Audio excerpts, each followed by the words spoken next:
DinoPod.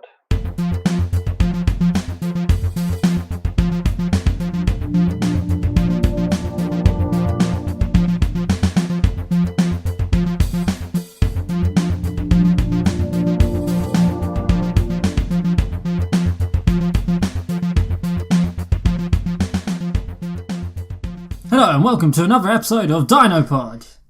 What was that? I don't know. Okay. So welcome to DinoPod. We are covering the best Toy Story movie of the, I would have said trilogy. What's for? Quadrilogy? Sure. Yes, of the quadrilogy. That's the thing now. That sounds terrible. What do you call it, like a club that's won 4 times in a row? Do you not have a word for that? Quadrilogy. Yeah. That's what I'm going with now. But yeah, this is... in Portuguese is the tetracampeões. Okay. So yeah, this is the second episode of February, covering Toy Story. Boom. Last week we covered the first, Toy Story 1, and the very first feature-length computer animated movie of all time. Not boo. And now we're covering Toy Story 2, which came out a few years later, in 1999. Yeah. And I thought that this film came out in the 2000s. I don't know why, but... I mean, I think because it came out in 1999, and by the time most people got on VHS or very early DVD, it would have been 2000s. Yeah. So we would have probably associated it with the early 2000s rather than the late 90s. Probably. So yeah, this came out a few years later. So original was 1995. This is 1999, which was it was in terms of doing like a sequel is quite a few years. So 4 years is quite long. I don't know. I mean, for an animated movie, it's not that long. True, especially back then, because obviously animation was far harder. Because it still takes like... Oh yeah, no, I'm not saying it doesn't take as long now, but when you compare, it's nothing when you compare it between Toy Story 2 to Toy Story 3. Yeah, I guess. That was very long. But yeah, so this week is Toy Story 2. My favourite of the Toy Story franchise, with some of the most emotional scenes in movie history that make me cry every single time. Sure.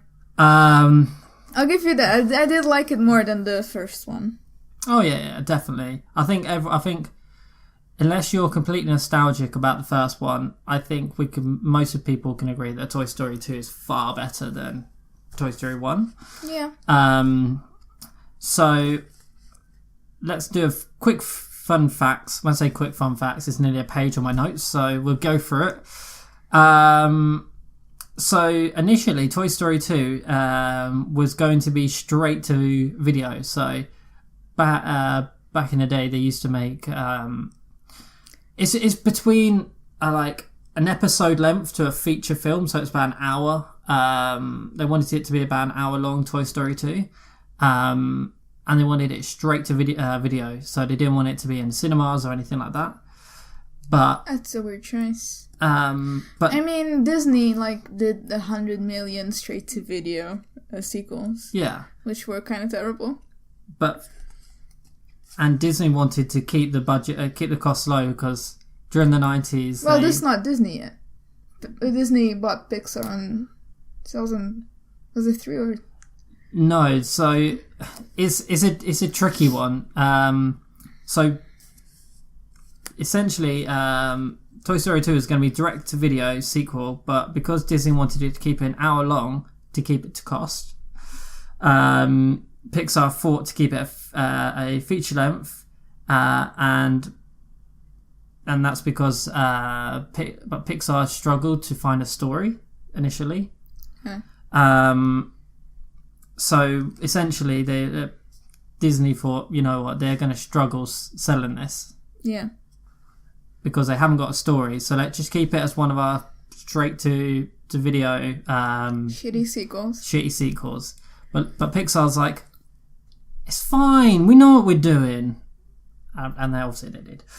Do you remember the scene where you've got the Rock'em Sock'em robots, the little punchy ones? Do you know who voiced them? Nope. The director himself. John Lasseter. Yep. Do you know when Rex is going through the TV and he's pressing the remote, just keep him going through? Yeah. All of the so the Pixar shorts were shown on the TV. And they were The Adventures of Andre and Willie B. Mm-hmm. And then it was also Luxo Jr., Tin Toy, Knick Knack, and Jerry's Game. So all of those were in references built into Toy Story. Because obviously Pixar came out in 86, I think. And they made loads of little like technical shorts. Like, this is what you can do now in 1988. Yeah. So they made their own characters and little shorts. And then Pixar's like, haha, do you know what we're going to do? References, boys. And so they put a load of references in, which was quite cool. Yeah, I only noticed the Pixar ball on the toy ad. Yeah. For like Old Burn. Did you not notice Tin Toy? Yeah. Do you know Tin Toy? No. So Tin Toy actually came back in Toy Story 4. So in Toy Story 4, do you remember the scene where Peep and Woody go into... I can't remember what they go into, but it's all like a party, and they've got loads of toys there. Tin Toy's in that as well. All of the toys there were references. I love Pixar; they're brilliant. Sure. If you say so. And do you remember the scene where Buzz gave this really inspirational talk where it's like, we're gonna get them, and it's gonna be brilliant and amazing, wow. And then they have the globe in the background, and then it transitions to the TV. So before they cross the road, Buzz goes, so Buzz's speech to the toys had a spinning globe in the background. Yeah. Which they use that as a way to transition from that scene to the next one where Woody is basically on the TV. Well, Woody's watching the TV. If you watch the American version, it's not a globe in the background. It's America. America. So only fuck yeah. So only in the American version, you've got a big waving flag and Woody like saluting the American flag. Of course. But then they thought, you know what? This is ridiculous. This is too America for people. Yeah. I was expecting them to the transition to go onto like a gun advert. I mean, it was probably on the script at one It probably was on the script. They storyboarded it where it's like, hey, Woody fights for the right to have 1,000 guns. 1,000 guns. For your protection. And then it goes on to a hospital advert. It's like, get your health insurance now because we're shit. And then... What health insurance? What is that? What's health... Oh, it's basically you paying for your healthcare, but you pay it in installments. And you pay for it years before you need to do it. So when you need it, we can charge you more. It'd be brilliant. But yeah, so...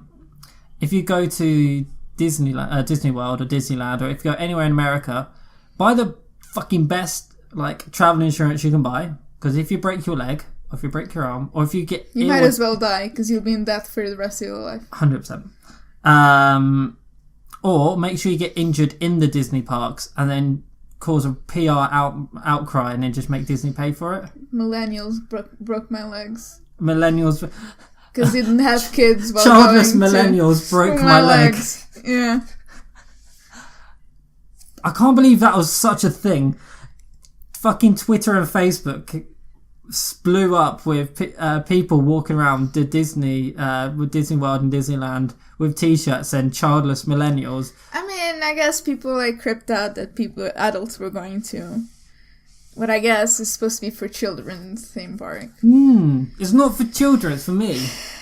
That's just ridiculous. Like, come on. Who cares if they have kids or not? Maybe they do have kids and they abandoned them and now just in Epcot and you're just going to like see the rest of the park by themselves. Why would you abandon them in Epcot?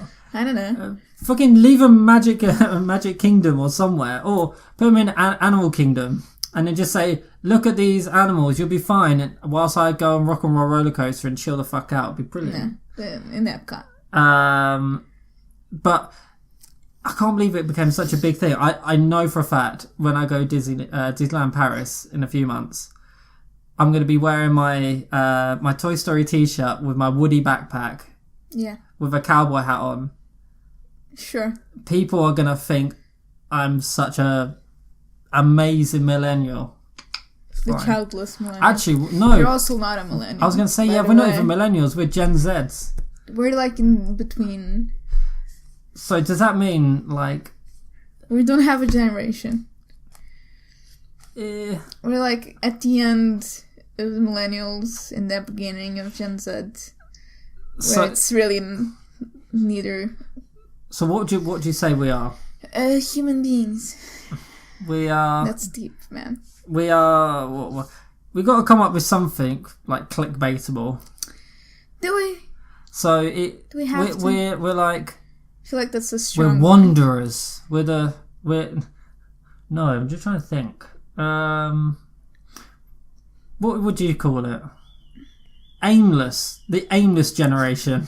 Car alarm generation. The triggered generation. Yes. Yeah. Yes. I feel like that's the millennials. No, that's everyone that is like more than anyone that's below the age of 40 apparently gets triggered by anything, including avocado and toast. Well, I guess. I mean, I don't like avocados. That's because you're not a Gen Z. If you were a real Gen Z... I think that's a millennial thing. The avocado on toast. Yeah, I think Gen Zs don't make enough money yet because they're too busy making their... TikToks and they're really edgy... attracting pedophiles. TikTok True is... TikToks. I'm too fat. I'm actually glad that I'm no longer on TikTok because... So you don't get confused for a pedophile? Exactly. Nice. It's like, you know for a fact in the next couple of years they're going to be on your job applications like, what social media do you use? If you click the word TikTok, you get instantly put onto the sex offenders register. TikTok is like Musically or whatever the thing was called. Like, disappear in a few years, like Vine and whatever. I mean, Vine is literally TikTok, but Vine died out because... Why did Vine die out? I don't know. I never had Vine. I could care less. I had Vine. I didn't. And Bebo. And MySpace. I didn't. And Google Hangouts and Google+. I've had every fucking social media. I'm literally the most saddest person in the world. I have Facebook, which I barely use. Well, you use it for Messenger. Well, yeah. That's about it. I have Twitter and Instagram. That's enough. That's more than enough. Back on track. Yeah, so do you remember in Toy Story 1 where you had the scene where Woody had Buzz's arm and it was all made because of the Tom Hanks improvisation? Yeah. He's back at it again. So with the white pants. Back at it again with the white pants. See, I know memes sometimes. I'm hip. You're like the 40-year-old version of hip and memes. You're like, hey kids, do you remember? Have you got white vans? What's up, fellow kids? What's up, my fellow homies? Have you got the white vans? Yeah. That is the most tragic sentence I've ever heard you say in my life. What's up, fellow kids? I'm hip. I'm with the new generation. That's gonna be the opening sequence of this podcast. I'm hip. Hello, fellow kids. Hello, fellow kids. I'm hip. Believe me. That should be the tagline to every single TikTok of anyone who's above the age of 25. Hello, not fellow. Even. Not even above like the age of like 14. No, if you're Hello, above, fellow kids. if you're above legal age of 16, you have to have that in front of it. Hello, fellow kids. I'm on a register and I'm hip and I'm cool and I got white Vans. Nice. Are we? Yeah, we're describing Tim. I know the memes. I know all the memes. You mean memes? Yes. Tom Hanks was allowed to ad-lib again. So in Toy Story 2, the scene where Woody first gets shown all the merchandise that was made of him, which was I really want all of the merchandise. Why has Disney not realised that they can make shit tons of money from all of this? Yes, like nobody remember. Like Toy Story 2 is the last remembered, I think. I think so. I think if you're a millennial, or if you're us who is nothing. Yeah. We don't exist. We don't exist. You're hearing voices. Please go to the doctor. I think we're the perfect people to sell useless shit to, because we've now got expendable income and we're according to the internet. Yeah, we have shit. We all live with our parents because we go to Starbucks. We go to Starbucks and we got expendable income, so they should start marketing all this shit that we wanted as a kid, and we will buy it. I mean, I never wanted shit from Toy Story, but sure. Okay, let me rephrase that. Mitchell would buy it. That's it. Me and Karen, we've said to each other we're not allowed to go on a Disney store website because we end up buying something all the fucking time. She sent me a link and it was a Swarovski. Do you know the diamond maker, and they make like really specialized rings and stuff called Swarovski? Swarozki. Swarovski, yeah. It's a jewelry maker, not just diamonds. But they make a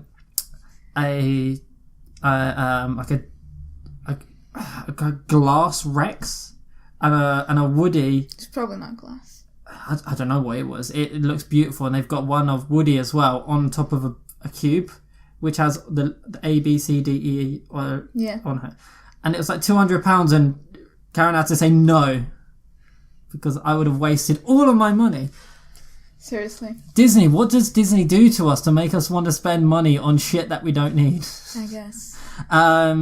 So yeah, to go back to it, yeah, when we see when Woody sees the merchandise for the first time, do you know his reaction that he exclaims was actually Tom Hanks's first reaction, because they showed him all the sketches of all the merchandise and he was like absolutely flabbergasted. He loved it, and that was his actual reaction. It's so good. So did you know Toy Story 2 was almost put into the trash bin and deleted? When I say it was almost, it was actually put in the trash and deleted. It happens. The whole movie. It happens. Was deleted. It happens. So, the entire movie was deleted forever by an animator putting a line of code. Basically, what they was doing is just optimize. If you would imagine back in the day, like the amount of storage you'd have. I got 500 gigabytes on the size of a fucking like chewing gum packet. Yes. Back then, 500 gigabytes was like 5 hard drives. And they were huge. Yeah. So what they did is they wanted to optimize it and get rid of all the shit they don't need. But they put it in the wrong place. And instead of it deleting the stuff they didn't need, it just deleted everything. That's nice. I'm sure that person wasn't fired. No, it wasn't actually. Really? Yep. So the entire movie was completely erased. And all the work that they did would have taken 30 people an entire year working every single day to catch up to it again. That's why Toy Story 3 took so long. They kept deleting it. God damn it, guys, not again. They kept updating Windows to 7 to 10 and from like 7 to 8, 8 no, to 1. No, it's like probably XP to Vista. Vista just kept crashing and deleting everything. It's like, God damn it, guys. God damn it, guys. Stop updating Windows. And so, it would have taken 30 people an entire year to redo the movie. And to make matters worse, they had backup systems, which wasn't working as well. It happens. But luckily, it was saved. Do you know how? I'm guessing somebody recovered it from the depths of garbage. Nope.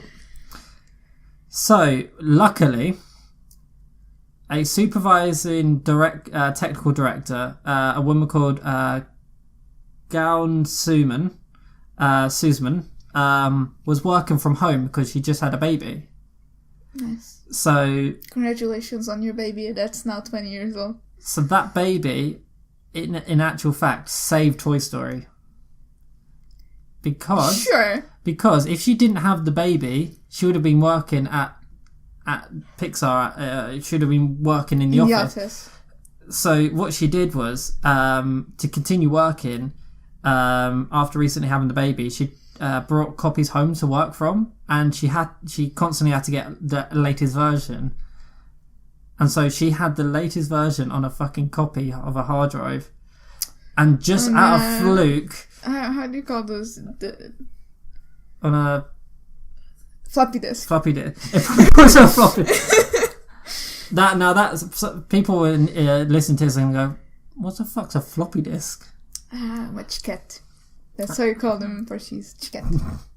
But yeah, luckily, purely because she saved it, because she was working from. So instead of her just being at home doing nothing, she decided to work, and because they had a child, she had to work from home, and she just saved the entirety of Toy Story 2. That is fucking wicked. That's a good story. I like that. So I guarantee you, she would have said, I saved all this work, so what are you going to give to me? I want to raise $1 million dollars. I just want... I wish she turned around and said, can I just have entrance to the parks for the entirety of my life and my child's life? Don't they have that already? I doubt it. This is Disney. I mean, I don't know. Can we work for Disney? Sure. So... Isn't working for the parks apparently terrible? It depends what part of the park. If you're working as, like... If you're working fucking as Buzz Lightyear, so you're in a really big costume in like 40-degree humid heat, yeah, it probably and you is have horrible. to act like Buzz Lightyear at all times. Whereas if you're like, I don't know, you're in Cinderella's castle, if you're working somewhere like that, you probably will like it. Or if you worked as like, I don't know, what's a character what's a really good character to work as? Working as Woody must be really cool because you get a cowboy hat. Not really. You have to act as the characters at all times. Otherwise you get fired immediately. Oh, I don't know. Darth Vader, because you can just slam people and then people... Oh, Stormtroopers. Just, like, march around. Okay, I'm going to put you in a Stormtrooper outfit. Sure. In July, in America. Sure. 30 minutes later, we're going to pick up a puddle of Rita. Yeah, but then you don't have to, like, talk to the children and pretend that you like them. Stormtroopers talk. No, they don't. You sure? Only among each other. If you're, like, marching around, I don't do, like... But... They just fire at children and miss them. Even if they didn't talk, they would still have to act like it and then, like, stop people and things like that. Which I'm... Yeah, and be incompetent, which is what a Stormtrooper is. No, you just want to play it because you can play yourself. No, I'll just walk around in the Stormtrooper outfit and then fire at people and then miss them, because that's what a Stormtrooper does. Or escape the First Order. Actually, I'd like to work as like a Jawa. What? Just because I think it'd be cool. Why? I don't know. I just want to. Also, and Joe is small. Yeah. You're tall. No. That'd be fun though. No. But yeah, so anyway, fucking hell, Tim's not here and we're so off topic all the time. I blame you. Right, so why? Me? You're the one that keeps going off topic. So you're the host. Do you know? Do you know Wheezy? The penguin, yes. Yes. do you know what it's a copy of? Have you ever seen the Linux operating system? Oh, do you know the penguin? Yeah. That's because at Pixar, some of the servers were made using Linux, and they copied the penguin. Who uses Linux? To be fair, Linux is really good for servers. If you say so. And clearly, I don't. So. I mean, my school had Linux for some reason. Yeah, it's because it's free. Yeah, but they also had Windows. We had, like, our computers came from the education... Wait for... Ministério. Ministry? Yes. Of education, or like hand-me-downs. Hey, look, I'm learning Portuguese. Yeah, like hand-me-downs, and all of them had Linux and Windows. Nice. And they're all sucked. They were so slow. It was terrible. Anyway, when I was growing up in my first primary school, at home I had a Windows computer, but at primary school we all used Macs. No, Macs were too expensive. And then we were the first schools in the whole of Hertfordshire to get Windows Vista, and I thought it looked really cool until like 6 months later, where they were all started not working. No, did we have Windows Vista? I can't remember. It's probably Windows Vista. My first computer at the primary school was the old iMacs. Do you know the clear big ones? Yeah. And that's where I got my love of Macs. And ours was like, it was all desktops. It was HP something. It wasn't HP. Yeah, they were all hand-me-downs and they barely worked. Jesus. But yeah, I'm glad I did use the Macs because they were really good. I loved them. And the little like hockey puck mice as well were really cool. They were terrible to use, but they look cool. That just sounds like Apple.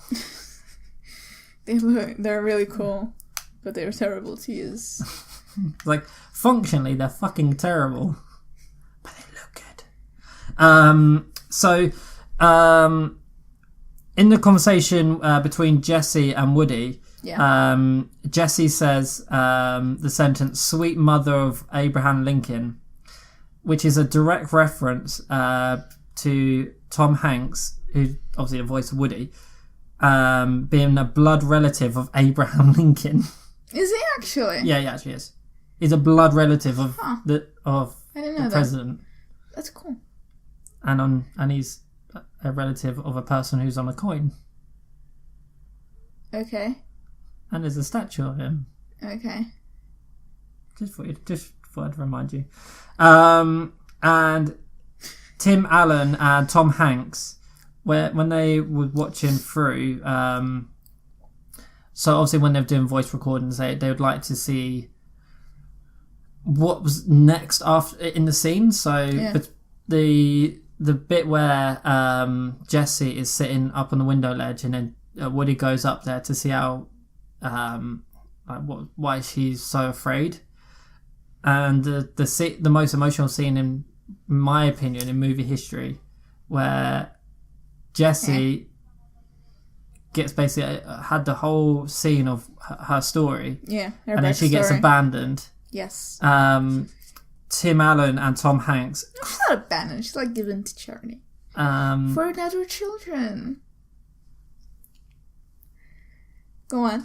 Yes, Tim Allen and Tom Hanks both cried profusely from watching it. Weak. They're weak. I didn't cry. Do you remember that message I sent you this morning? Like, yes. I refused to watch it because genuinely I cry every time in that scene. Every single time. I was like, yeah, it's okay. Yeah, that's sad. That's my notes. It's sad. That's it. Okay. So that's the end of Fun Facts. Let's go talk about the actual movie. Half an hour in. That's your own fault. How is it my fault? You're the one that keeps going off a topic. I'm just here to say best things about Toy Story. That's all I'm here for. I'm just judging you. So yeah, we're going to get into the movie itself. You're a judgy person. 30 minutes exactly in. Yeah. So, so the movie begins with space. That is one of the coolest fucking intro sequences ever. It's okay. Just I can imagine watching this on the big screen. How beautiful that must have looked with all the stars, and you've got like it's almost like Star Wars-esque. It looked really cool. And then you have all the droids coming out, and it starts like changing into one to another to another to another, and you have just the one crystal, and it fucking destroys everything. Yeah, very realistic. I'm sure that would happen. Well, we realise why this is so unrealistic. Even in a video game, like that's. I play a video game where you can play a fucking flying pig. Does that flying pig kill 10,000 robots with one laser and a crystal? My character can in Warcraft. No. I would have taken no. So you go through the sequence where you've got all the droids, and Buzz jumps through. I don't know if you've noticed when he jumps through the dividing floor. There's a shadow of the letter Z. No, I didn't notice. So that Z is direct reference because Zurg. Zurg, yes. Foreshadowing, which is beautiful. So, sure. So you get into the next scene where, next bit where Buzz has to fucking sprint away from spikes coming. Big spiky boys. Yes.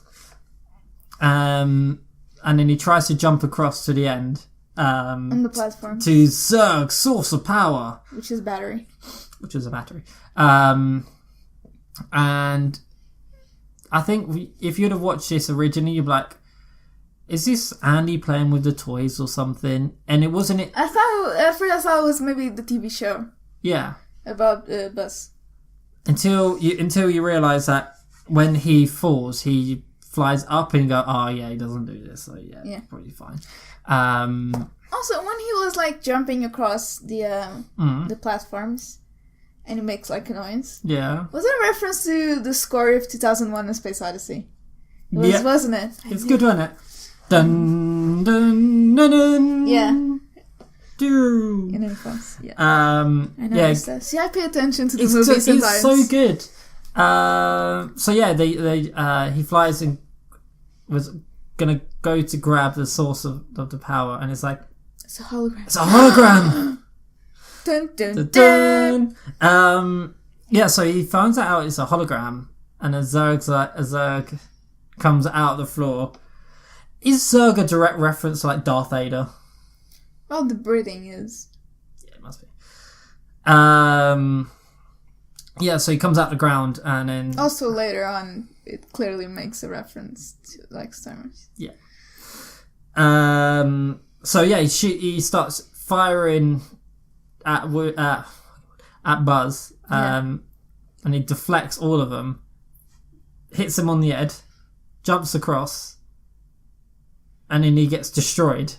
Yeah. That's like, this is quite cool.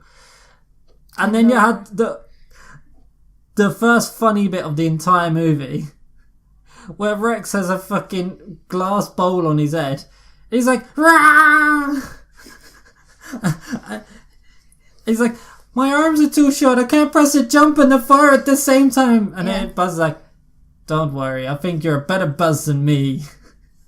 I can't watch it. I've watched this movie, must have been about 40 times. I laugh every time. Rex, like, whatever. Rex is the cutest character ever. He's so cool. He's alright, I guess. But yeah, he obviously couldn't do it, and then we find out the whole reason is because it was a fucking video game. Yeah. Which is played on. Do you not notice what console it is? You didn't notice what console? I was too busy looking at Rex. God damn it. It's the Super Nintendo. Oh, yeah. SNES. It's so obvious. I'm so disappointed in you. I'm too busy staring at Rex, who's got 2 plunger things attached to his head. Did he? Yes. I don't remember that. Yeah, I was too busy looking at the Super NES. He has a glass bowl on his head, and he has 2 of the little like dart plunger things on it.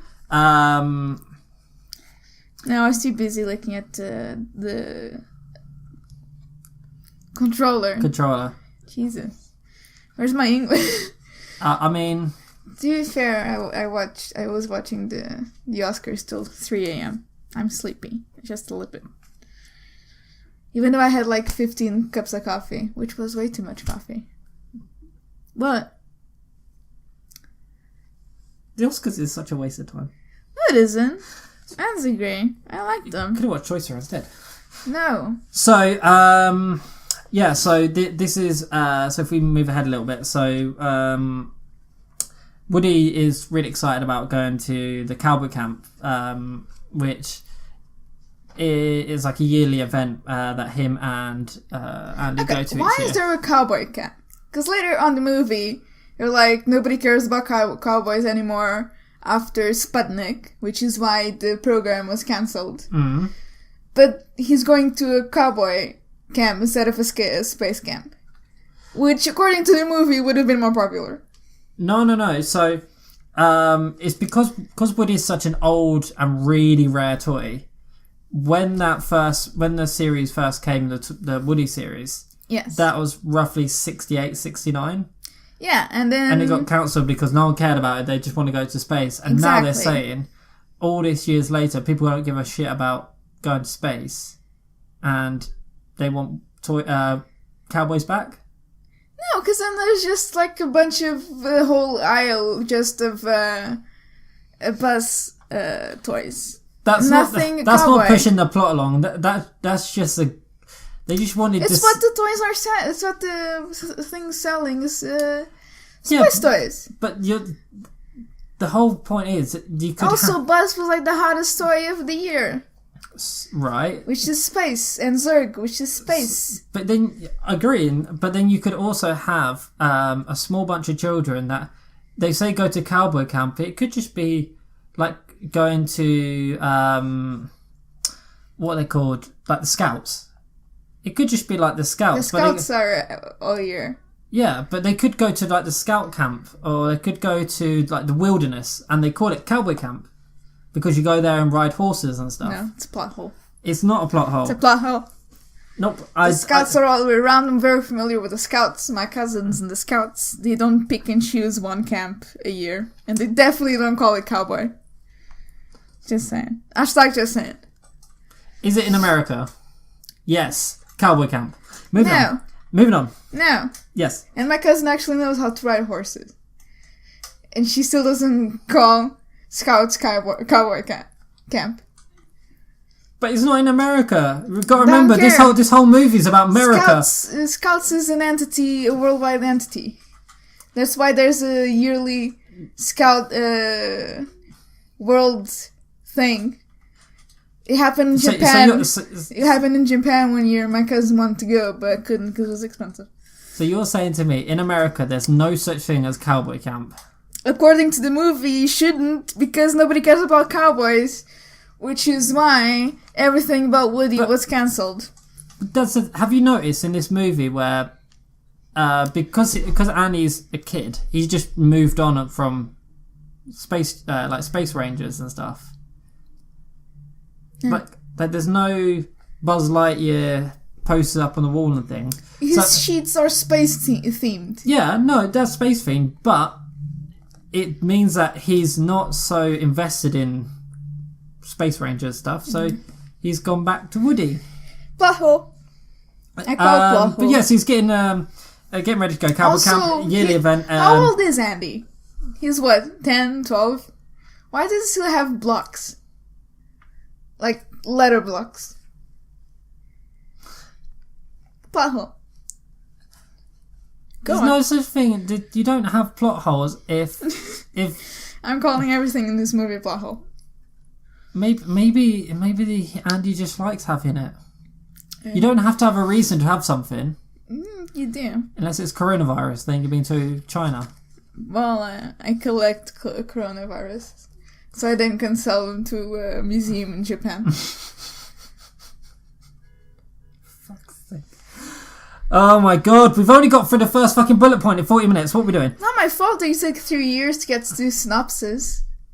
It's not my fault that we divulged into talking about Disneyland. Yeah. It is your fault. You're the one that keeps bringing up Disneyland. I've never been to it. That's your fault. No, that's my parents' fault. They never took me to Disneyland Paris. You don't deserve a childhood. Let's go Disneyland then. I can't. I have no money. Moving on. Just take out your savings. Let's just go Disneyland with Tim. You think I have savings? Yeah. Tim can't go. He doesn't like French food. No, Tim can't get the There's no burgers in France. No, Tim can't get the work off. He can't book the time off. He's stuck at unemployed. Apple. He's unemployed. He can't get the time off. Don't worry, guys. He's fine. So let's get through this quicker. So Andy is excited to go, grabs Woody, and then Woody accidentally gets ripped. Yeah. But obviously, because they make a huge okay, they were on time crunch. No, we need to get through this quicker. We're skipping it. He was dead. Okay. No, moving on. You just need one stitch. Couldn't the mom do that in 5 minutes? So Andy can't fix Woody. So he could, if she wanted to. So instead of taking a broken toy with him, he takes no toy and just leaves them behind. So and then Andy, by the sound of it, probably didn't like the Cowboy Camp because he came home early. Right, yeah. Just one thing, the dog looks way better. The dog shows up. Yeah, it actually looks like he... It looks way better, yeah. To be fair. So, but also Andy's face still looks weird as fuck. It's very square. Sorry, go on. We're trying to get through this quicker. I can't. And to stop you pulling holes in my favourite animated movie of all time. So he comes back. Yep. Yard sale. So yeah, you've got this. This is like the most American animation. It's like right. Okay, one thing. No. About the yard sale. Yep. He comes back early. Yep. But it's not him that chooses what toys he wants to give away. The mom just goes into the room, gets one random toy, and leaves. No, she picks up a puzzle that he's never... puzzle, yeah. So a puzzle... Which is probably missing pieces. Probably. And the Wheezy. Which is broken. And... Wasn't it one more thing? I don't know, but normally... It just seems weird that she would... if his home, when he chooses which toys he doesn't want anymore. No, because this is the same mum who gets asked to fix a toy... then just hides him on the top shelf. Just being a mom, really. It's like clearly he forgot about it. Yeah, but you don't hide it in the same fucking room. You take it away and put it somewhere. He clearly didn't care. I feel so sorry for Wheezy. He's so... Anyway. So yeah, he gets the yard sale, gets all the toys, and everyone gets super panicked, thinking they're... The little a little nuance when his mum picks up Rex. Yeah.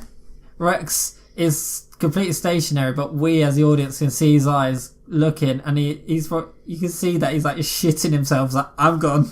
Yeah. And if they'd have got rid of Rex, I probably would have cried at that point as well, because he's the best toy. So yeah, we realised why why Wheezy is on the shelf anyway, because his squeaker is broken. He has tuberculosis. Yeah. Or but lung cancer. Yeah. Or he just smokes a lot. Really. He's a bad influence. So yeah, we've realised that Weezy gets taken to the yard sale, and Woody's like, I ain't having none of this shit. Even though I'm broken, I'm still saving. So he calls over Buster, the new and improved Buster. Well, not new. We didn't see him. Better animated dog called Buster. Yeah, the dog from first movie was like a monstrosity. Oh, it's fucking horrible. To help him out and to try and get Wheezy back. Yeah. So he grabs hold of grabs hold to Buster, and tells Buster, just be casual, and he like is super strolly, weird dog. To be fair, when you tell somebody to look casual, that person immediately does something like completely opposite. Like, just look very casually behind you, and you just turn immediately. Not even that. Are you doing this? You're going. Just be very creepy about it, which is so much worse. Imagine demonstrating something in a podcast. Yeah, people know what we're talking about. You know what we're talking about when we either really slowly turn your head and like several times to check something out, try to be subtle about it, but there's nothing subtle about it, or you do it very fast so it looks even weirder. Or you just do what Tim does. We know we're talking about. Don't look casual anytime and just don't care. There's nothing casual about us. We're just weird people. Anyway, he saves Wheezy. No, we're gonna revert back a bit. So do we have to? He goes out, jumps into the box, and you see the reaction from all the toys. Shit scared, like he got him in the box. It's like he's suicidal. 25. He's like 25 cents. It's like somebody calls suicide prevention. Woody, you're worth more than that. Yeah. And then Rex is like. Meanwhile, I'm like, yes, Woody, kill yourself. I don't care. No. I don't like Woody. I still don't like Woody. So he's not as much as a psychopath as in the first one, but I still like him. So yeah, he gets in the box, gets Wheezy out, and then saves him, and then Buster tries to take him away, take him back to the room, but he falls off. Yeah. Woody falls off. And then Buster just runs off. Buster's a dick. Yeah, he's like, true. Come on, seriously. So this is at the point where the bad guy shows up. The villain of this episode, a straight white male, is the villain. A fat straight white male is the villain. So that proves Toy Story hates men. It's so relevant to the conversation we've been having. Okay. Jesus. It spins. So he shows up. I don't know why. I mean, why does he show up? Was he just strolling around? By the sounds of it, he's been looking for this doll for a really long time. He's given up. Why would he know about the yard sale, though? Normally that strikes like neighbors, right? I don't know. I've never had a yard sale. I think they only exist in American movies. So, what do you expect to like? My headcanon is that she like advertised it somewhere in the newspaper or something, and so he's weird. He's been looking for this toy for years. So he's like, the only place it's going to be is in yard sales or things. I guess. So he comes along, and he sees it. He picks up Woody, and he has all the, because he's a scumbag. He just puts a couple of things over the top and is like, I'll give you about 25 cents for all this. Yeah. And she's like, no, it's a family toy. It's like, my family toy, give me the fuck back. And he's like, I'll give you $50 for it. I was like... She's like, no. If you're going in to do a deal... Yeah. You don't go from 25 cents to $50. You instantly think, it's worth fuck more than this. Like, what are you doing? Yeah. So, But then she won't sell it. Yeah, puts him in a locked... Yeah. And he steals it. Yeah. And then I guess she doesn't notice? No, watch, so he gets a skateboard. And distracts her so he can steal it, yes. But then after that, they're like, he stole the doll. And she does nothing about it? I mean... Because, he could have stolen money, too. If she's open, the big question is, what would she do? The police aren't going to get involved for a she toy. She can say that like he stole all some money because she doesn't know. He opened where the lockbox where the money was and stole a toy. So okay, he's still stealing something. You go tell the police that they want an investigation into a stolen toy and $10. They're gonna say jog on. I guess. So. Still, it's just weird. Like, it's never mentioned again. Also, when Woody's back, she's like, "Huh? I thought he was stolen."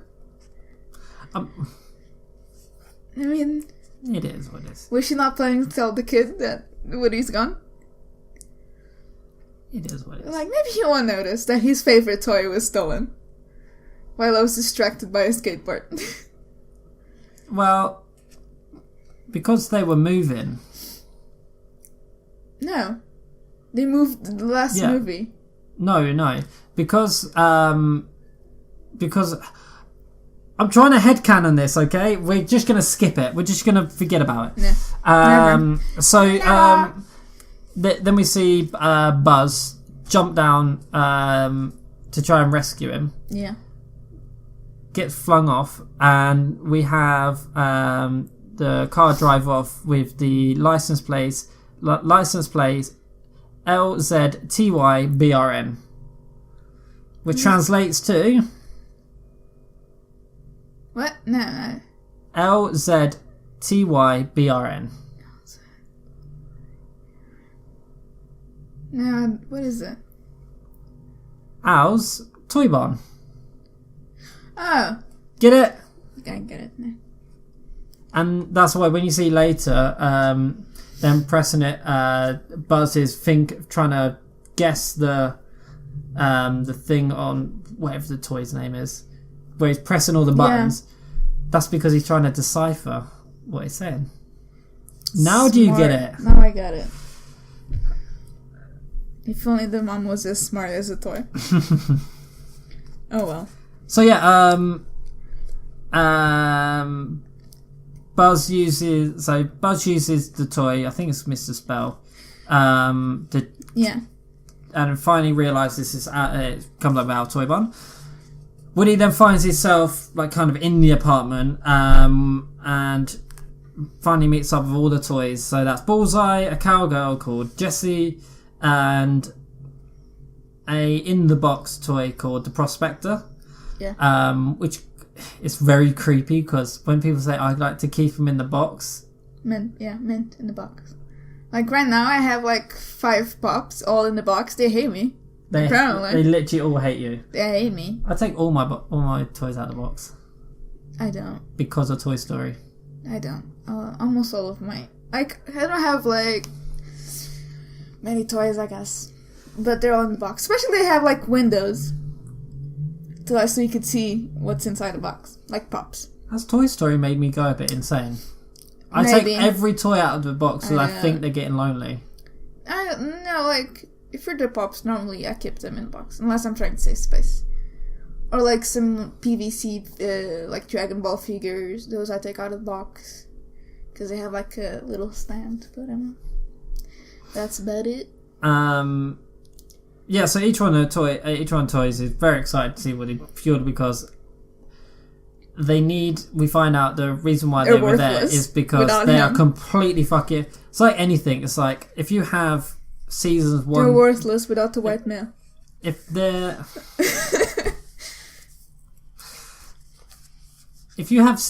13 seasons and you've collected 1 to 12.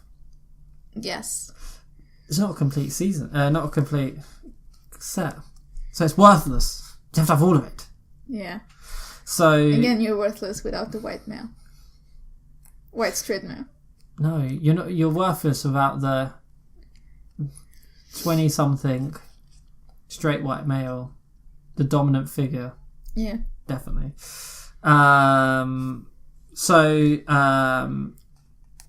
This is where Woody finally realised he was super important childhood 50 years ago toy. But then back at how old is Woody then? He was popular in the 60s. Yep. This is in the 90s. Yep. So he's at least like 30 years. Yeah, but so that must mean that... Why does Andy have like such an old toy? It's probably his mother's. So Still. His mum had the toy and handed it down, so it goes through the generations. I didn't play with any of my mom's toys. Was it... Did she not have... So she mustn't have had a cowboy doll.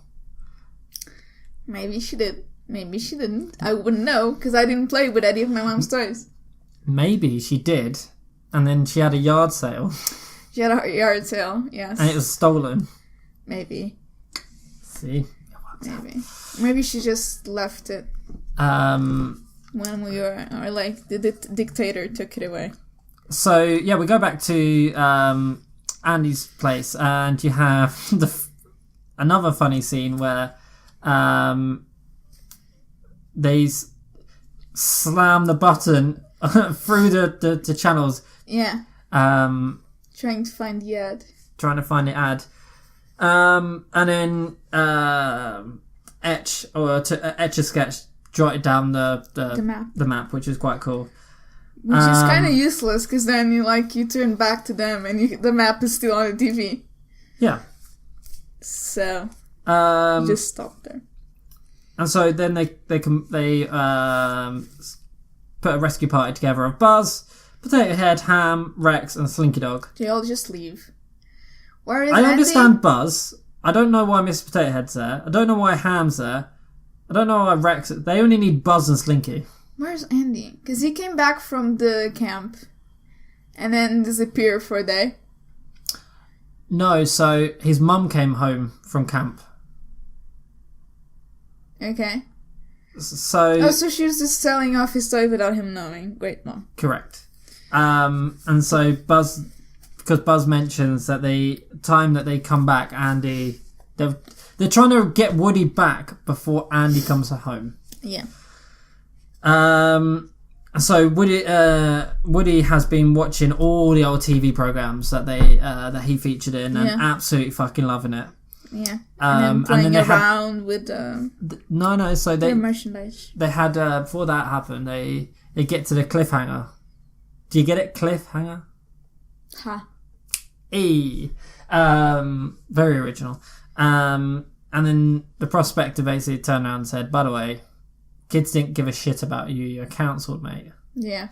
Because, space is more important. And he's like... Exactly. Which is why it makes no sense to have a cowboy camp instead of space camp. Moving on. Plot hole. No, that's not... No, I don't... I'm calling it a plot hole. I don't care the technically not a plot hole. It's not a plot hole because at Disney World, they've got a whole... In Disneyland Paris, they have got a whole hotel complex that's complete reference to Woody. Still not cowboy camp. And so there's probably is a cowboy camp there. No. So it's fine. It makes complete sense. No. Yeah. So this is I've lost my train of thought. So the says that they were cancelled when Space Toys really came in. Yeah. Yeah. Oh, sorry, I'm completely blank. I thought you've seen this movie 15 I've seen it a times. million times. No, so I'm just actually completely blank. You've never seen this movie, admit it. I've seen it a million times. So this is when Jesse then first mentions, by the way, you're all getting taken to Japan. Yeah. This is amazing. I mean, is there not a museum in the US? A toy museum? There probably are, but the Japanese probably pay more. Probably, I guess. Was Cowboys big in Japan? In some point? I mean, American culture is quite big in Japan. Yeah, but Cowboys? I mean, I don't know. It's probably a massive toy museum, and they're like, right, we want something that represents the 60s, American 60s toys. So this would be, I guess, perfect. But then Woody says, I ain't fucking going. What you on about? I'm staying right here. I'm going back to Andy. I'm going back to my slaver. Going back to the point that I've made on the first one. I'm going... no, we're not getting into that again. Bring back to my owner. Yeah, but that doesn't make any sense. That physically breaks me. So Woody says he can't go and wants to go back to Andy, but instead of getting him care that he needs, just puts him on the shelf to die. That was actually his mother that put him up on that shelf. Oh, he let her. So yeah, the prospector basically said, "You ain't fucking going anywhere because if you go, then we all die. I'm gonna stay in captivity in this box. Yeah, for the rest of my life. You asshole." So the fat, straight, white male imprisons the female, the fat guy, and animals. Well, kind of. So if anything, Al is worse than Andy because he's trapping the toys in the box. And yes, because Jesse has emotional trauma from being in the box, from being in storage, from which being Woody does not care about because he keeps bringing up that he's leaving them to be in storage. So yeah, Andy. So we're saying that Jesse, Bullseye, and the Prospector are in a worse condition and are in worse emotional state because of that reason. So Andy is actually the good guy in this. Not really.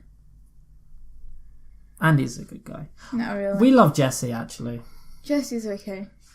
So the Prospector says, yeah, if you leave, we get trapped again because nobody cares about us. The Japanese museum literally doesn't give a shit about us. They just want you. Straight white male. Suddenly, but then Al returns to try and get some photos for the toy museum. But when he pulled him out of the storage, out of the display cupboard, he tears the arm off completely. And then he fixes him, which is something Andy didn't do at all. He didn't fix him. Well, he got somebody to fix him. And so that's why he begs the toy repairman, like, "Oi, get the fuck round here. I need this done ASAP." And so when later on, when Al falls asleep and has all the cheese puffs everywhere, cheese puffs are such strange things.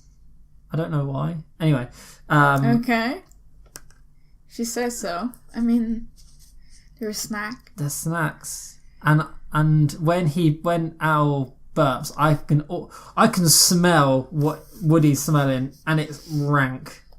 Cheese puffs smell terrible. I guess. I mean, and his fingers are like, if you have one cheese puff. Another plot hole. Yeah. He wants to keep Woody in mint condition, but then touches him full of cheese dust. Al doesn't want him in mint condition. No, the toy repairman says it's for display only, whereas Al's like, "I'm so excited! This is money! I'm so excited!" Yeah, he then puts him in a box full of cheese dust, which will devalue the toy. He's an idiot. We know this. So yeah, he jumps up onto Al, but that's just before Bullseye's like, can I come with you, please? So jumps up onto Al, burps in his face, grabs, tries to picks up the arm, but Jessie, being the diva she is. It wasn't Jessie. It was. It wasn't. It was. It wasn't. Yeah. the VCR remote was in front of Jesse. Yeah, but it was the prospector guy. It wasn't. It was. We don't know that yet. Because... Well, we've seen the movie. I'm trying to go through it as a synopsis. No. So, the VCR remote was near Jessie and just kind of... She gets the blame. She was framed. And then they start having a massive fight. But then the next morning, you see Buzz and all the crew finally reach Al's toy barn. Yeah. Before there's such a good scene when they're trying to go across the road in the cones. And they caused a massive pileup. They killed people for sure. You're literally going across and then causing a massive pileup. Yeah, somebody died. Somebody died for sure. They're murderers. They're only humans. They're murderers. It's fine. Murderers. So yeah, they cross the road, and Mr. Potato Head nearly becomes mashed potato. Well, not really. Just going on with the joke. It would just be broken plastic, which is what I hope they become by the end of the movie. Go on. Right. So yeah, we see Mr. Potato Head stuck because of a bit of chewing gum on the floor. Yeah. And he nearly gets squashed, but because of the plot. What? Yep, someone's calling next door. It's very loud. Yeah, because the plot needed Mr. Potato Head for some reason, he wasn't allowed to die. I guess. I mean, the plot doesn't need any of them, really. They do nothing. They go, they scream a bit, they cause problems, and then... Wait, they always need Rex. They don't.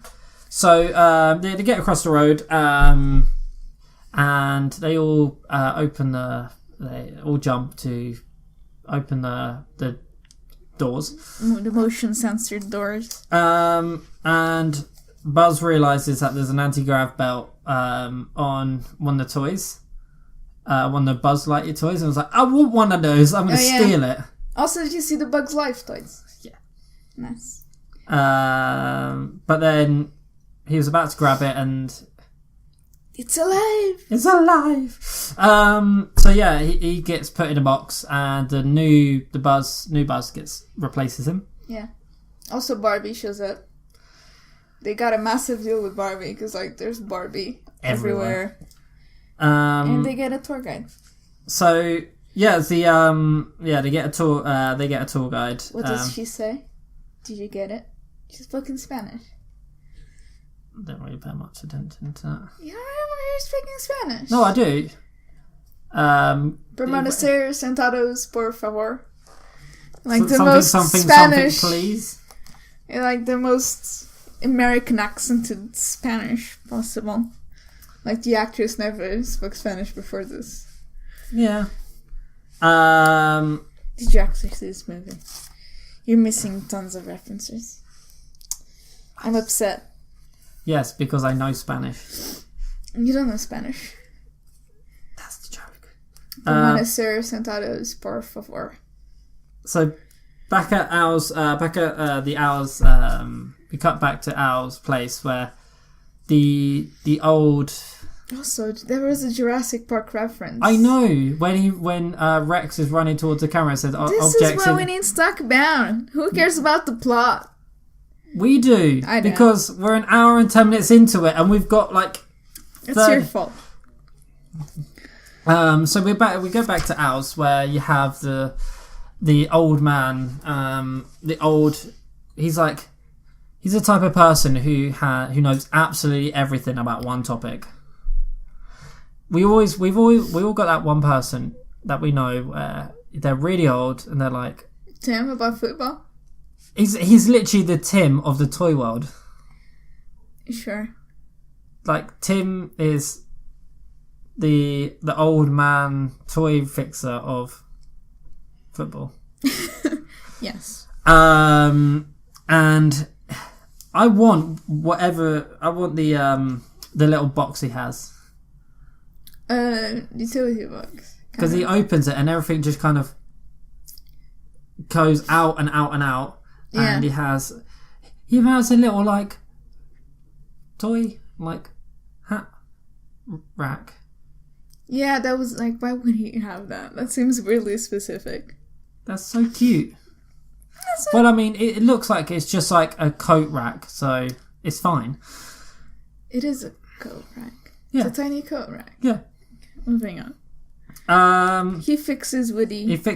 And gets rid of his slave mark. He gets rid of Andy on the... He gets rid of the slave mark. It reminds me of a pair of shoes that I had. When I was in college, I had a pair of formal shoes. And you wrote your owner's name on it? No, so at the bottom of the shoe, it was like quite... I think it was like a really light grey. So I put the word Andy on it. Okay, if you say so. It's so... Why? That was me when I was 18, 19.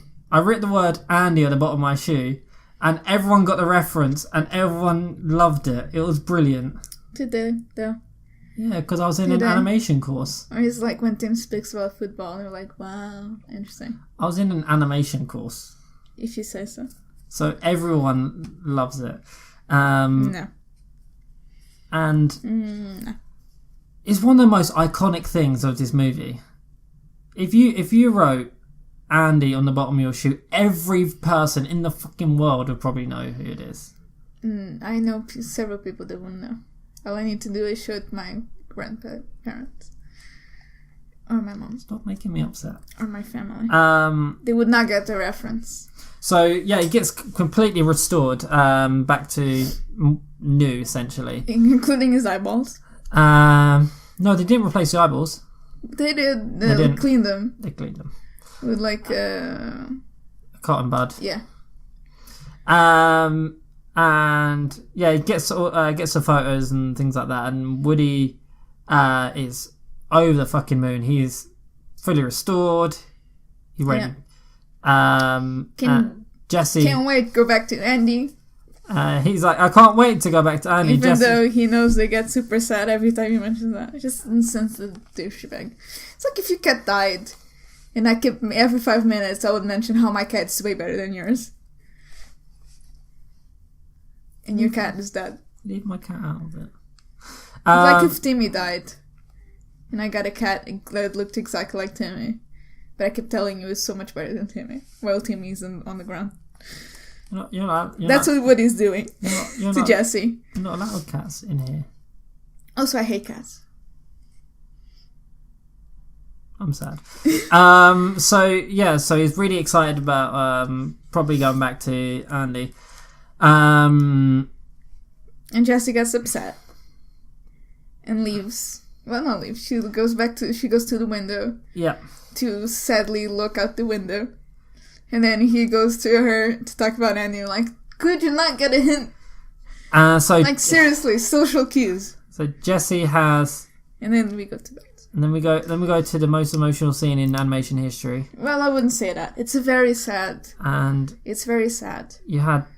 I wouldn't say so. You had the song by Randy Newman, but wasn't voiced by Randy Newman. And did you like it? I did like the song, yes. I liked it even more that it wasn't Randy Newman, because Randy Newman sucks. He's a terrible singer. So you get the depiction of her owner, Emily, growing up, and then Jessie was just thrown out. Yeah, I like how they show her growing up. She's just like more makeup. She starts painting her nails, and then she gets more makeup, and then some more makeup, and then it's just more makeup. She's grown now. She's like, okay. Also, I also hate makeup, so... It's like, how do we show a woman growing up? I agree with Jessie. I'm like, I get you. It's like, she likes makeup. So more makeup? And more makeup. What do you mean women have more interests in makeup? What? It's like... Also a phone. It's like gender stereotypes. What can we do? Right. Makeup. So we got this boy who kind of has cowboys and then grows up and then likes girls and then grows up and then likes more girls and then goes to college. And then goes to college. And the girl, well, she starts painting her nails and then gets makeup. Then more makeup. And then eye makeup. Then makeup. And then pink phone. See? Clever. And then gives her to charity. I can imagine if they did this movie today, this whole entire scene would be different. Well, I should hope so, because I could care less about makeup. It would be it'd be like, right, so she tries to become like a leader in something, and then tries to gets into computer science or something like that. Could just be on the laptop or reading. Women read. Why like makeup? Only makeup. That's like they only show makeup. Like, come on. Yeah. Well, she ends up driving. No. At the end. She's in passenger seat, isn't she? No, not the second time round. It's like, no, doesn't she get? She gets in the passenger seat. No, because It's an American car. Oh. It's the passenger seat. I think her mom is driving her. No, because she went there when she was a little kid. And then... But she wasn't back. Yeah, and then she went there the second time. And she gets in the passenger seat. She gets in on the right side. And this is an American car. No, she drives there on her own and leaves the box there. No, I think there were two people in the car. This is the problem about being... Two heads in the car. This is the problem about being British. If they get out on the right-hand side, they're driving. No, she got in the right-hand side. But this would be in America, so it's an American car. So the driver seat is on the left. I don't know. I'm a very big fan, and I love this movie. And I hate this. I think she was a and I passenger. love this scene. But I don't know this. Also, why is they seem like they're in the middle of nowhere, and there's just this huge truck for charity with nobody there, and people just leave boxes out? Like, it's just garbage. Why not, She's just fly tipping. That's what it sounds like. I mean, this is America. They probably charge for you to throw your trash away. I mean, but, why not make a charity shop? Like, next to Ballbarn? Because... Why, a truck in the middle of nowhere? Because that's... If they did it in this movie, they couldn't do it in Toy Story 4. That wasn't a charity shop. It was an antique shop. That was an antique shop, but... They're different. Yeah. You can get antiques in charity shops. Well, yeah, but, the Goodwill isn't an antique shop. Why not leave it in, the Toy Story version of Goodwill? Anyway. It's just weird. It was a truck in the middle of nowhere with the back open, just it boxes wouldn't have had the same it wouldn't have had the same emotional... She might as well just throw her out the window. It wouldn't have had the same emotional feeling. Just a weird, choice. So, Woody quite, leaves and was like, okay, sorry about that, mate. I'm sorry about that. Andy's better, though. Yeah. It's like, if that wouldn't happen to my Andy. God. No, Which, to be fair... Woody, leave. Which, to be fair, it didn't, because Andy didn't get thrown away. He got donated to a little girl. No, she also donated him. She donated to charity, and I guess charity would then donate it to children that need it. No, she got donated to the corner of the fucking middle of nowhere. To a truck that said charity something on it. It was charity. No charity shops. She'll probably end up sitting on a shelf for a couple of months and then thrown away. Well, she had the best. But yeah, so Woody is But still, an asshole move. I just saw this story about how my owner abandoned me. And his response is, oh, that's sad. Mine's still better than yours. It's no. Why? Moving on. I'm telling you, Woody is a psychopath / asshole. So Woody just leaves and is like, fuck this, I'm out. And then the prospector is like, I'm an old toy, I've been around the block. It's gonna happen to you, mate. Yeah. It's fine. And then so he changes his mind. Kinda. Very reluctantly, fine. I'll do this nice thing for other people. Yeah. Ugh. then if we go back to Al in Al's Toy Barn, he's sending a fax to back to he's sending the pictures back to Japan via fax, which 90s. I would love for a kid. I'd love to hear from a kid watching it nowadays, and they say, "Oh, I'm just going to fax you over it," and they go, "What? What's that?" To be fair, I wouldn't know how to use a fax. No? No, I never used one. They're easy. I'm sure they're not hard, but like... Put it on the top, and then you put the phone number that you want to send it to, and you send it over. To be fair, faxing is generally better than sending emails. How?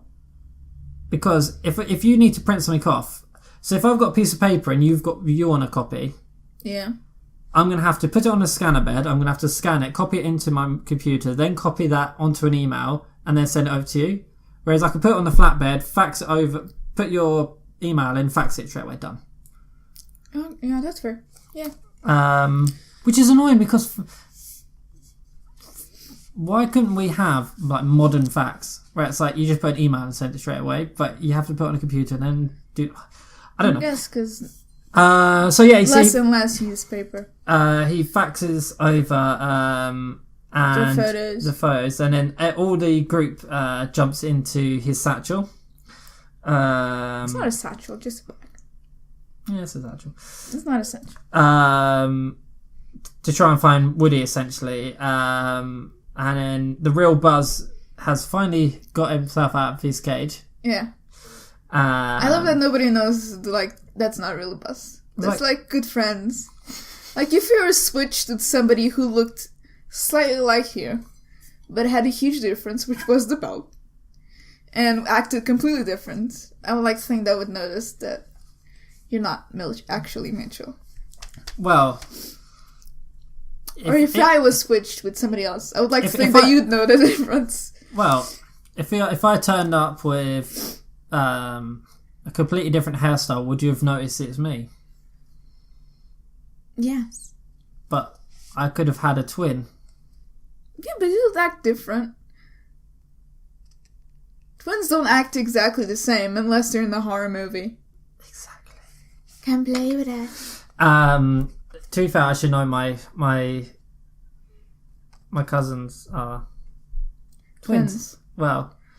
I don't have twins in the family. It's extremely rare type of twin. Yeah. One male, one female twin.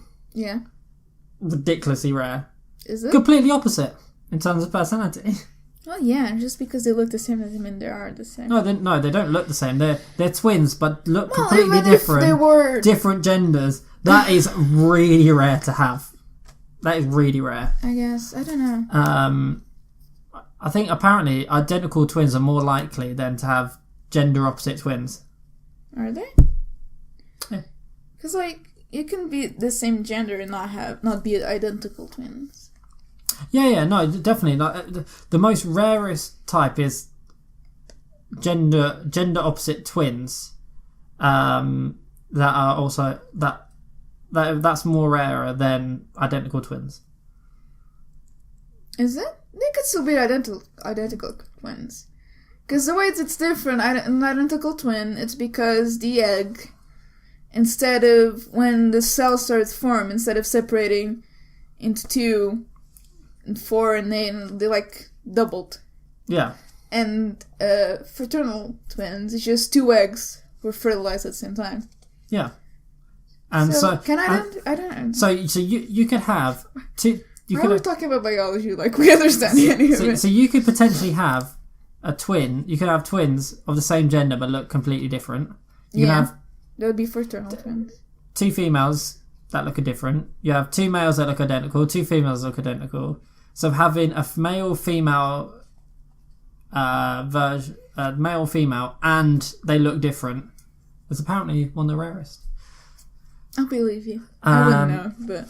I think the rarest type is like, apart from like triplets and so on, is it's like twins of the same gender that look identical. It is possible. Obviously, as they go on, they do change, but yeah, it's strange. Biology. We should do a biology lesson. Because I had biology. I completely forgot all about it. Here's this whiteboard. We're going to read it off to you because we're teaching you, and that's apparently how we teach nowadays. Here's a PowerPoint. Write everything, though. Here's a PowerPoint. So, biology lesson means wikipedia.com/biology. No, that's the, representations. Okay, you guys do a presentation about something. And, you just copy-paste, and then there's, each of you takes a turn reading off of PowerPoint. And it knows that it's back in 1992. And then you put a music video on it and just leave it for 4 minutes. For fuck's sake. Oh my god. I've done that. We did one, it was it the environment? I don't know. And then we ended with the Michael Jackson song about the Earth song or whatever. And boom. Was that before or after everyone knew it was a paedophile? I don't know. It was probably after I knew. Yeah, it probably was. It was 9th year, I think. Something like that. No, that'd been after. That'd been before he dangled a kid out of his window. No, he would be dead by then. 9th grade. Oh yeah, you're right. 9th. Yeah. No, that it would have been because he died in 2011. Was it 2011? I don't know. I can't remember. I think it was.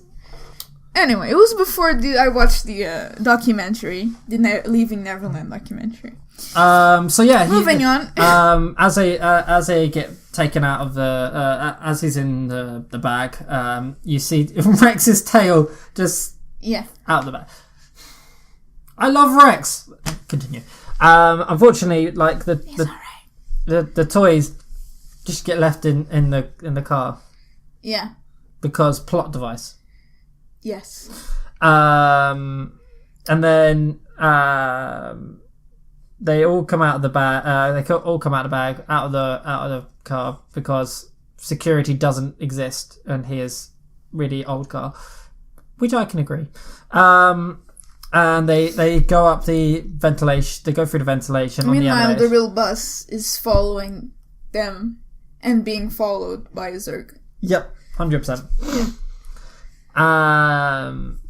And so they go into the apartment building through onto the elevator, and eventually get to Al's apartment, which is the penthouse, I guess. Yep. Which how the fuck does he afford it? He's not. Is it the owner or just the mascot? I didn't understand that. Or is he both? Also, does he do a new ad every week? Because Because then at the end, they showed us him crying in doing the ad. Just keep playing one. But yeah, so he... they find Woody and tries to rescue him. But that's when the real Buzz turns up. The real Slim Shady. Eminem.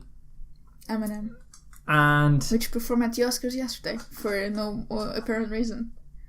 Eminem's still relevant? He did 8 Mile. He won an Oscar for that song. But he didn't perform it then, so he showed up yesterday. Out of nowhere. It didn't really make sense. But, I don't watch the Oscars, so I can't comment. Well, Randy Newman performed. Aww. I fell asleep by then, but... Randy Newman, I love him. He sucks. Let's move on. So, Woody is in complete shock that all of his friends actually came and rescued him. Wow. Well, you did the same for me, Woody. Kind of after you pushed me down off the window. And he basically says, "Oh, by the way, I kind of want to go to I kind of want to go to Japan now because I'll do something that's not selfish for the first time in my life for 5 seconds before I change my mind again." Or it's like a politician give empty promises. Hashtag Labour Party. Hashtag Conservative Party. Hashtag Brexit. Yeah. Hashtag Europe. False promises. Hashtag the world is flat. No, that's not even a broken promise. That's truth. Mm-hmm. According to Reddit and Twitter and 4chan. Yeah. Do we not have a 4chan? We should make a 4chan. No, let's not. Because we'd attract all the weebs. Moving on. So, yes. Woody says no. Yep. I'm a selfless person now. So they all leave, and then 5 seconds later, wait, no! I'm a selfish person again. It reminds me, it's like, it's when someone like travels abroad, it's like, I'm a changed person now. Yeah. I've seen the world. It's like, I've seen the world. And it's like, you've come back and sat on your ass and played World of Warcraft. You haven't changed at all. You're like... I experienced some new culture. I don't know what accent is. What the fuck was that? I don't know. It's supposed to be like my Irish / Scottish / English. I went to fucking Scotland. I saw wee drinks every day. Lovely. Vague British accent. No, it needs to be the hipster accent. It's gonna be, oh my god, Daddy let me go abroad one year and I got to see the entire world. No, it's more like I can't. I'm on a diet. Oh, just this once. It's like I'm sorry. I'm so sorry. I'm the vegan now. I forgot to tell you, I'm vegan now. I guess when chicken nugget one hit. It's like it's not got chicken in it anyway. It's completely artificially grown. Yeah, it's not even a real chicken. It's just rats. It's just rats. Oh my god! So I'm just helping the world. But guess what? The fake chicken that I eat doesn't say it's chicken because it's obviously I'm not that scummy. Really. Just it's absolutely fine. And the chicken nuggets you eat that doesn't contain chicken. Now that's wrong. Yeah, it's fake chicken. It's fake news. It's beyond. What's the vegan burgers? Beyond Burger. So anyway, he changes his mind real fast and promises Jessie that Andy will want to play with her, even though he has no basis for it. Like, it's a girl toy. What would the boy do with a girl toy? Jessie's so cool. I love Jessie. We're in the 90s. Everything's girl. Like, they can play. He can play with a girl toy. That'd be embarrassing. Well, you've got Mrs. Potato Head. That's... So fairly recently, he's got a female toy. It's the good sister's toy. And if anything, he could have given it to his little daughter. Well, not his daughter. The sister. Well, they mentioned that later on. But anyway, the prospector goes psychopath. Yeah. And he comes out of his box and he's doing just fine. Which means he wasn't mint. So he's been lying to us all the time. That's what I'm upset about. He wasn't mint. According to eBay, this is how pop vinyls work. It's mint, never taken out of the box, as I casually put it back in the box and take some photographs. As I take photographs of him of the pop outside the box. Like, no, I never thought about it. I'm telling you, this is how eBay works. Mint, never opened, still in the box, means he's been out of the box. I've cleaned him up, put him back inside, and taped it. It's fine. Well, some pops don't come with tape. Let's check it now. Can I take this one out of the box? That's probably... Right, so... so you have him going batshit crazy.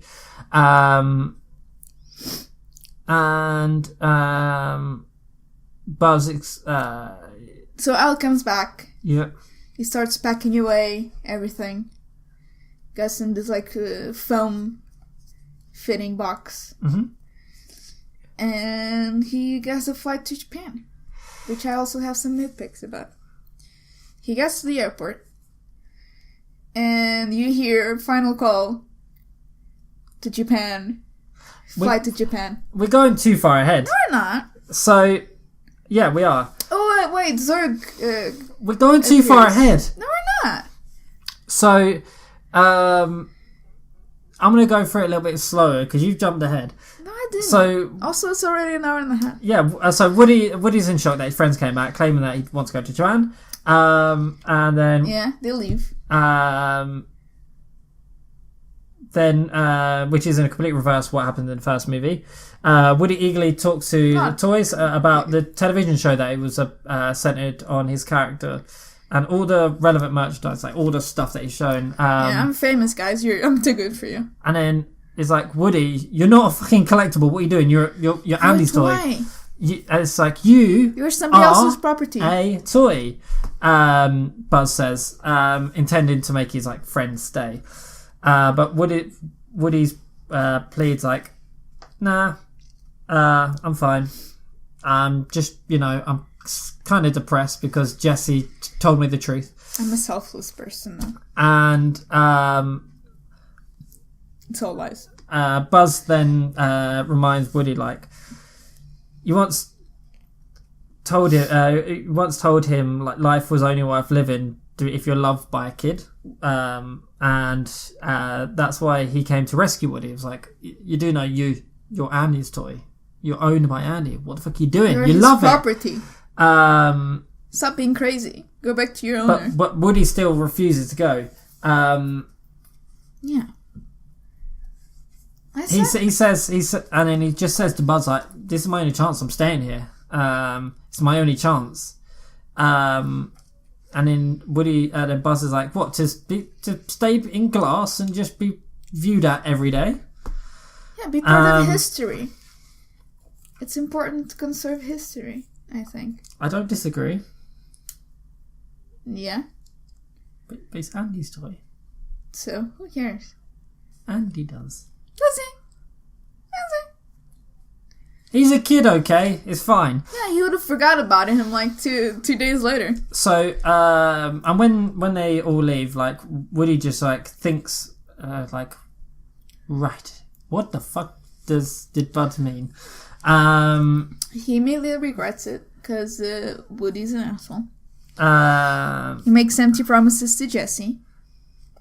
And then, when an episode of Woody's Roundup Gang plays on the TV, and Woody just looks at his boot and then, like, scrapes off the paint and just reveals the name. Also, that's shitty paint. It just comes off that easily.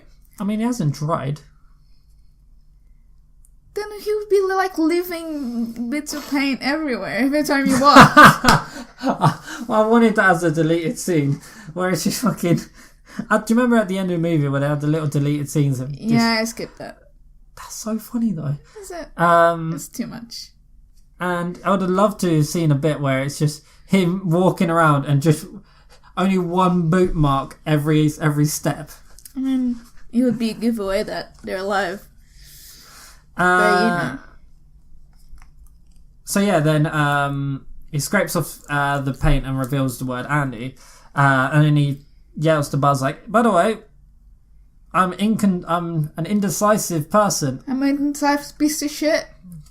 So come back. So come back, basically. But then like Jessie asked, Jessie and Bullseye to come with them. Making empty promises because he's a douche. And Woody was about to ask Prospector and find Prospector just out of his box and sealed off the ventilation shaft with his pitchfork. Which how? Because he has a pitchfork. It's a pickaxe, not a pitchfork. Pitchfork. Yeah, it's a pickaxe, and then 2, he's doing it with like the round part, the wood at the top, not like, because it's not flat. Because he's not using like either the axe or the pick side.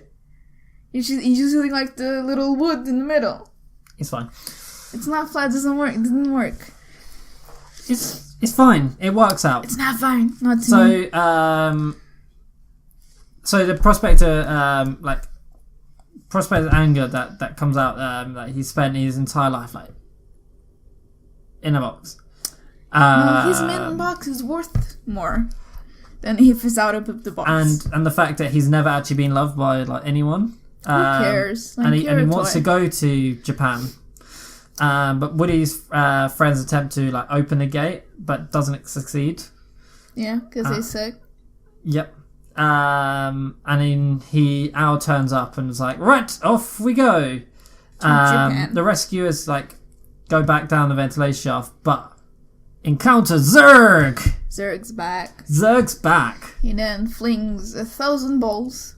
Yep. Like normally those toys have like 3 balls. You lose 2 of them immediately, and then you never use the other one in fear that you lose that one too. So I don't know how he keeps firing balls everywhere. It's fine. No. It makes sense. No. So the duplicate Buzz faces off against Zurg, but Soon is shocked when the evil ruler proclaims that he's Buzz's father. I am your father. I am your father. It's too much. Too obvious. Obviously, it's too obvious. Rex has to save the day. So his incompetence and his complete lack of awareness uses his tail to defeat Zurg. And you get the bit where he goes, I defeated Zurg! And it makes me happy. But not really. It was an accident. It was an accident, Rex. Doesn't count. Get over yourself. Go on. And they make their way to a lobby, but can't get into Al's car before it drives away. And then did you get Star Trek reference? Because then they come down, and then Zurg comes down also, and then starts throwing the ball with the other bus. And then the other bus, I'm going to stay behind, spend time with my father. And then our bus made the Star Trek Live and Prosper. Samuel, did you actually see the movie? I'm starting to believe you didn't see the movie. Live and Prosper. I know. The V. Yes. Star Trek reference. I was hoping that it was going to be a more in-depth reference than that. That's all you need. Without being too obvious, like the I'm your father. Yeah, but that's funny. Is it though? But then they obviously find the Pizza Planet truck. Pizza Planet truck. Then they drive it. Yeah. Because they know how to drive, because of course. It's America, they don't need to change gears. Just stop, go and turn. Yes, they do. There's a gearbox. The aliens have to say you have to... There's a gearbox. Did you see the movie? Yeah, but they don't need to be changing to second and third gear and so on. No, it was like a normal gearbox. Unless they were in the first one all the time. Yeah. That's bad for the car. I guess. Go on. You get to the airport. So, basically Zurg and which I don't know Buzz, how they don't kill a bunch of people on the way to the airport. So, Zurg and Buzz are taking like a father-son catch-up thing in the car. Live and prosper. Yeah. So they all get to the airport. I managed to get over to the baggage area. Except, it wouldn't be open because they get in, last call to flight to Japan, but somehow the check-in for the bags is still open. No, that's not how it works. They close 45 minutes or 40 minutes before the what is it? God damn it! The gate closes. Headcanon. And the bag still gets there on time. He has to go through security. No, what security? On the plane. What security? What do you mean? This is pre 9/11. What There's security? Still security. Nope. Not as my headcanon is still the bags just get flown straight through. No. Done. Last call. Done. Because then they mentioned they're still while they're putting the bags on the baggage hold. You're like, oh, there's still another one to come. You're like, no, you'll go on the next flight. Like, how? No. It's fine. No. It works out. No. It doesn't. That he should have not made the plane. So numerous cases there are the group splits up on the conveyors and trying to find the right ones. But do you know this conveyor belt scene? Yeah. I don't know how that actually works in airports, but I doubt there's that many. Do you know what Pixar does? It looks overly complicated. Do you know in Monsters Inc. where you have all the doors? Yeah. This was the precursor to that. Yes. Although that was a fancy world. This is a normal airport, which with way too many conveyor belts. That seems very inefficient. This is America. Fuck yeah. Fuck yeah. So the prospector comes when they find the box. The prospector comes out and just fucking slaps him one. And Woody faces basically has a fight with the prospector. But not before like the angry toy uses he just fucking gets a pickaxe to rip the new Stitch in and just fucking yank him one. It's a very tiny rip. Also, we have to have that rip so Andy will notice something happened to his toys. Yeah. Although the mother knew that the toy was stolen and just showed up by magic again. So the plan was completely fucked because the group arrived. His plan was fucked because the group arrives. Then Buzz holds a prospector, and he basically rants at the children. Destroy the toys, and someday be tossed and lost, forgotten, blah blah blah. But Woody soon decides Prospector could benefit from a little playtime. I didn't get the. I don't. It was that was a weird. And then he just gives her to a random girl. Yeah, which was quite funny. So the gang gets Bullseye freed, but is unable to get Jessie before the suitcase. Why can't Jessie jump? Be an active person. Because 90s female writing. Remember? Why couldn't she just jump? Because nobody was paying attention to them. Because back then you had to have the white male save the day, right? Sure. Every time you say that, the audience must know we're trolling as fuck. I don't know. People will believe we're being serious. We're gonna get clips every time we say this. Can you see even Dino Films, a really small podcast that just this two, really. Two people who my mom listens to, nobody else. And a podcast we did that was never going to get released. That's for the Patreon. Where were we? So she gets put.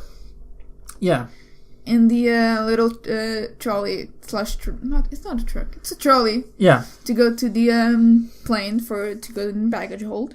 So riding Bullseye. And somehow the Bullseye is very fast horse, very fast, very tiny horse, which manages to catch up to the plane. Jessie is pleased that Woody came to rescue her, but the baggage door closes and the plane goes smooth, and Woody and Jessie are Also, again, it's they've never been on a plane, because if that happened, they knew that probably still 20 minutes waiting in line before the plane can take off.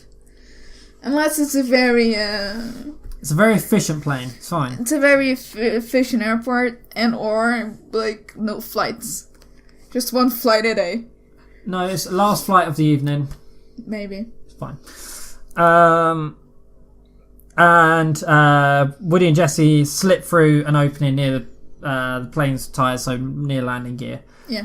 And almost rips his right arm off again. Yeah, just touched the arm.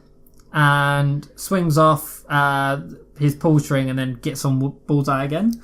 And yeah, they're saved. And then the plane then takes off just in the nick of time. Yeah. And then the next day, Andy comes back from Cowboy Camp. Woohoo! And then they're all neatly displayed on his bed. Yeah. And there's some new ones. Andy patches up Woody's arm in his own special way, and then writes his name at the bottom of Jessie and Bullseye's feet. And it's so cute. I love it. I guess. And then Woody is overjoyed, and we to see that Weezy's been fixed again. He's been fixed. He didn't get thrown away. I'm so glad. How did he get fixed? He got fixed. Because one of the toys found an extra squeaker That's right. at the bottom of the toy box. So somebody had to die. It was like a lung transplant. Yeah, but you don't die during a lung transplant. Well, somebody did. Someone sacrificed Yeah. You know how transplants work? Like somebody was declared brain dead and donated his organs to other people. That person dies. The person that donates the organ, they die. So it was a dead toy. If I give you my liver, do I die? No. Actually, no. No, you don't. If you don't. It's just a piece of the liver, not the whole liver. If you donate a set of lungs, you'll die. Not necessarily. Yes. You need lungs to breathe. You can get an artificial lung. But then they would just give the artificial lung to people that needs it. Yeah, but it's still... I'm still correct. I'm technicality. Technically, no. And then... so then as the toys are enjoying the performance, Woody and Buzz go over to the window where like Andy, Molly and the mother are playing in the driveway. Yeah. And then Buzz says, "Are you worried?" And Woody's like, "Nah, it'll be fine. We'll be ready for the bin in a couple of years, but we're fine." Yeah. And then you have to have the typical Disney moment where they're all together. Yeah. It's happily ever after. Mm-hmm. And then you have the song, which is not played by, which is Randy Newman's song, but sung by someone else. Yeah. And that finishes the movie, mm-hmm. or we thought. Because then we have the outtakes. No, you also missed the part where Buzz gets an erection. I skipped over that. Which is not creepy at all. So yeah, you after Jessie helps the dog. We're skipping over that. He just gets an erection like a creep. We're skipping over that. So yeah, then we end with the Woody's dance. a psychopath. Buzz Lightyear is a creep. The end. So we've got Jessie, who's got mental health issues. Because we've got Woody, who's mental health issues because he's got a psychopath. We've got Buzz, who's got mental health issues because he's a bit of a creep and a bit of a paedophile. What? Why would a paedophile? What? No, not paedophile. Pervert. So the three main... Bullseye is... A horse. And he's lovely. Why can't he speak? The dog speaks. Why can't the horse speak? He's fine. So the... Pothole. Are we saying the three main characters symbolise mental health issues? No. So are we saying that in the 90s they did this correct and Doctor Who can't do it 20 odd years later? Good. No. It comes down to good writing. Am I right? Yeah, I'm right. No, you're not. So, yeah, then we end Modern series of Doctor Who's great. I love it. I watch it every day. So, yeah, then we end on the outtakes. Which I didn't think were that funny. They were okay. They were okay. Nice. They went on it for a bit too long. But yeah, the end of Toy Story 2, the best animated movie of all time. I disagree completely. It's alright. I mean, it's better than the second one. It has... The second one? Better than the first one. Yep. It has less of Woody being a psychopath. And it has no Randy Newman singing. So, obviously, it's better. But not by much. I still don't. It was a great movie. It's okay. I wouldn't watch it again. So, yeah. Toy Story 2. Toy Story is really not my type of... my thing. I don't like it. I love it. So yeah, that was Toy Story 2. Yeah. A wonderful movie. And it's an alright movie. Toy Story 3 next week. Yeah. Which I'm excited to talk about because it's Toy Story 1 and 2 are the ones that I grew up with and I adore. Toy Story 3 was kind of the end of my childhood. I guess. And I'm excited to look at it because I'm not going to have the nostalgia like I do for 1 and 2. So I'm hoping that it holds up and it's not just like Toy Story 1 and 2 where it's like whatever you say I'm going to ignore because I'm nostalgic. Well, to be fair, like most of my nitpicks are kind of over the top. Yeah. You just like throwing hate. Yeah, I'm a hater. No hate, motivate. I'm a hater of the straight white male. I'm a feminazi. If you made a YouTube channel, you'd get a load of views. and load of subscribers because you can just being a feminazi. Exactly. Maybe. But so the reason why we don't have a lot of views because we're reasonable people. We're reasonable people, and there's white males in it. Yeah. There's one white male. That's your fault. One white male. Get out of here, Mitchell. Well, we've got two, technically. Tim shows up sometime. Well, actually, yeah. So you got Tim, the straight white Welsh male. Then you got the bisexual white male. Well, you're part of the LGBTQIA plus. So that makes you alright-ish. So if I could speak to a feminazi and they would only hate me they'd hate me for half of it. Well, she'll be male, so we hate you and we hope you die. Yeah, because that's what a feminazi is, I guess. I'm not sure. And that's what apparently all feminism has turned into. Yeah, we hate males. It's like we don't want to be the same. We just hate you. Yeah. Instead of like fuck what human rights? Who cares about that? We just hate men. We just hate men. It's like we don't want to be equal. We don't want the same. We just want to be better in every way, and we want you to die. We just want you to die. Not even be better. Just eradicate men. Not even that. It's like we are better than you, and we want you to die. Sure. So when we get super big, this is going to be clipped. Yeah, and I guess we'll be cancelled in a few years. Yep, like Doctor Who. Probably. Yep. When Doctor had been cancelled once, it would come back afterwards. Anyway. And then give us a follow on Spotify. On Spotify. And Twitter. And give us a like. Give us a like. On Facebook, I guess. Give us a 5-star rating on iTunes or Apple Podcasts. Give us a 5-star rating if you think that we're worth it. No, give us a 5-star rating anyway, and then talk shit about us in the comment, in the review. You can say we're bad in the review, but give us a 5-star anyway. No, that's how it works. Is how bad is it? Yeah. And then you have to rate the badness out of 5, and you have to explain it. Exactly. That's how it works, right? It is, 100%. I think so too. Should we go for another 4 minutes to hit the 2-hour mark, or should we give up now so I can? No, I think we should just stay at just under 2 hours. So what? Do we have to ramble for 3 minutes and 40 seconds? I don't know. I think 1 hour and 56 is 1 hour 57 is a good place to end. Yep. Because then you're going to put the intro, which adds a minute to it. Yeah, which is there fine. You go. So that was Toy Story. It's alright. I'm really cannot wait to go. Wait, how much out of 10? 10 out of 10. 7 out of 10. Sorry, 11 out of 10. 7 out of 10. And that's it. Goodbye. Till next week. I can't wait to see Toy Story Land in Disney. I could care less. Goodbye. Okay, I've got one last question. Would you go when you're at Disney? Would you go to Toy Story Land? I mean, probably. If I'm going to go to Disney, I'm going to see everything. And doesn't it look brilliant?